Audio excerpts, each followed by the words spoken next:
Amahoro y'Imana kuri mwebwe bakunzi bimbonesha kure JCTV turi kuwa kabiri igenekerezo rya 8 Ruhuhuma mwaka wa 2022 ikaze mu makuru twabateguriye mu rurimi rw'ikirundi. Abunguruza abantu n'ibintu baba bo mu gisagara ca Bujumbura canke abaje hagati mu gihugu barasaba leta gushiraho igiciro cyo kwiyunguruza cyorohereza abiyunguruza hamwe n'ababunguruza. Iduzwa ry'igiciro c'igitoro yaragize ingaruka ku rudandazwa muri rusangi, aho abadandaza bakura ibidandazwa hagati mu gihugu bavuga yuko bariko bakora bahomba. Mu makungu twabateguriye ayavugwa mu gihugu ca Libya. Ido nido ni mukanya musangwa ikaze.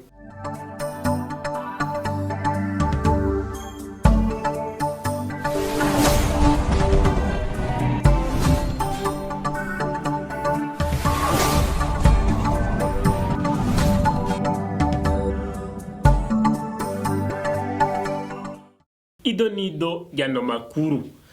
Abunguruza abantu n'ibintu baba abo mu gisagara ca Bujumbura canke abaje hagati mu gihugu barasaba leta gushiraho igiciro cyo kwiyunguruza cyorohereza abiyunguruza hamwe n'ababunguruza. Nowe Irankunda yarishikiye ku bituro vy'imiduga biri aho bita kuri Kotebo. Abashoferi bunguruza abantu n'ibintu haba mu gisagara ca Bujumbura no mu gihugu hagati bavuga ko batorohewe mu bikorwa bakora biturutse ku ngingo ya leta yo kuduza ibiciro vy'igitoro, maze nabo bagaca bankigwa kuduza ibiciro. Bamenyesha ko bariko bakora bahomba.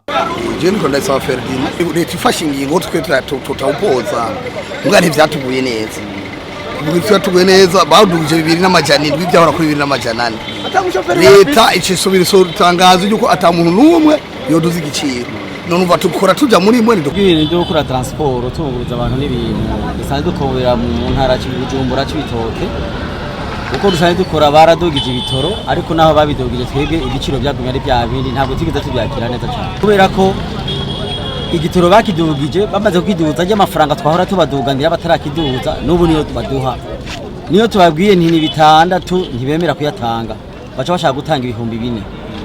Umubwiye 5 niyemera kuyatanga ashango akakwihira 3,500 canke 4. Urumva ko turiko dukora dusubira inyuma ntabwo turiko dutera imbere. Maze bagasaba leta kubatunganiriza ibiciro bishasha biborohereza mu kazi kabo. Leta leta nkozi yo dutunganyiriza ibiciro ikadusorera amatarifa y'ibiciro tuza turarihisha umwere gihugu ntababare n'umushoferi ntababare. Jesavye leta yuko yoraba kukwene yadugije ibiciro ibiciro by'ibitoro, akaba ariko natwe dufasha mu kumenyesha abantu yuko ibintu bya transport byo kwiyunguruza byahindutse ku buryo umukiriya nyimbazo batumberenga haje kupakiza ama probox azafite probox ishika n'igitega na mahera ya nayo agashika yinjira mugapana kwaza twenda kunedusia akaca agenda. Mwomenya ko iritiro y'igitoro yavuye ku mafaranga 2,400 ija ku 2,700. Iduga ry'ibiciro c'igitoro ngo ryaragize ingaruka ku rudandazwa muri rusangi. Abadandaza bavana ibidandazwa mu ntara zo hagati mu gihugu na cane ibifungurwa bavuga ko bakoresha amahera menshi mu kwiyunguruza hamwe no kunguruza ibidandazwa vyabo. David Mugisha yarakubitiye ku isoko ya Kotebo. Abadandaza batari bake bo mu isoko ya Kotebo bamenyesha ko iduzwa ry'igitoro ririko rituma urudandazwa rucumbagira, kuko kwiyunguruza hamwe no kunguruza ibidandazwa byaciye bizimba. Nitwa Nizeyimana Friku. Ingaruka mbi twege turayifise twege abanyagihugu. Urumva intambamye duhura nayo. Ibintu byose dukora ntitwunguka. Kuko amahera twari kunguka agenda mu ayo madepase. Abashoferi batuzana kuri 6. Kutaha 6 kuza 6. Komine turiha 500 gafuko.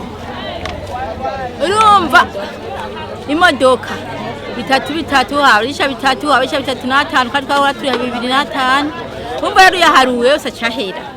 Umva tugeza uturiha komine ukarihuwa kudandarije ukariha bateruye yose acahera. Ucusanga nawe mutahe wawe atawusubiranye. Uvanye yuko urumva igitoro kiduze n'ibintu byose bitabiduga. Urumva nk'ubu ibirayi twahora turangura 665. Ubu dusha turangura 200 numva bongeye kwijana bipfanye n'ukuntu amazutu nayo yaduzi inuzi igiciro. Bagasaba leta kuraba icokorwa cyorohereza abene gihugu. Yego leta irakwiye kuraba ukantu yohinyanyura ikagabanya nk'agaciro gato kunze ku gitoro mugo nayo ntihombira abe igire équilibre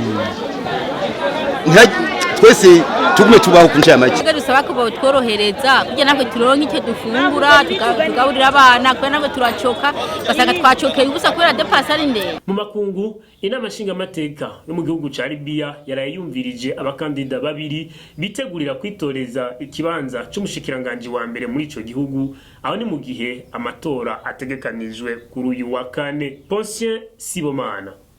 Inama nshingamateka ya Libya yarayumvirije abakandida babiri bitoreza ikibanza c'umushikiranganje wa mbere w'ico gihugu. Fatiba Chaga wahaze ari umushikiranganje w'intwaro yo hagati mu gihugu hamwe na Khaled Al-Bibas wahaze ari umutegetsi ku rwego hejuru muri ubwo bushikiranganje bakaba bararonse akajeho gushikiriza imigambi yabo imbere y'inama nshingamateka. Fatiba Chaga avuga yuko agiye gushira imbere ukunywanisha inzego za leta, umutekano, guteza imbere ibikorwa by'abanyagihugu n'ibindi. Nayo mugenzi we Khaled Al-Bibas akaba azoshira imbere ukurangiza ikibazo cyo kutumvikana hagati y'abanyalibiya hamwe n'iduzwa ry'ibiciro. Mumenya ko amatora yari kuba muri Kigarama umwaka wa 2021 yungururijwe kuri uyu wa kane igenekezo rya 10 Ruhuhuma umwaka wa 2022. Nino ko iyo nkuru ivugwa mu gihugu ca Libya turangirije ko amakuru twari twabateguriye. Tubibutse ko mubandanya mukurikira ibiganiro vy'imbonesha kure yanyu JCTV muciye ku mbuga nka Facebook, YouTube, Instagram, Twitter mwanditse akajambo JCTV na Gawane.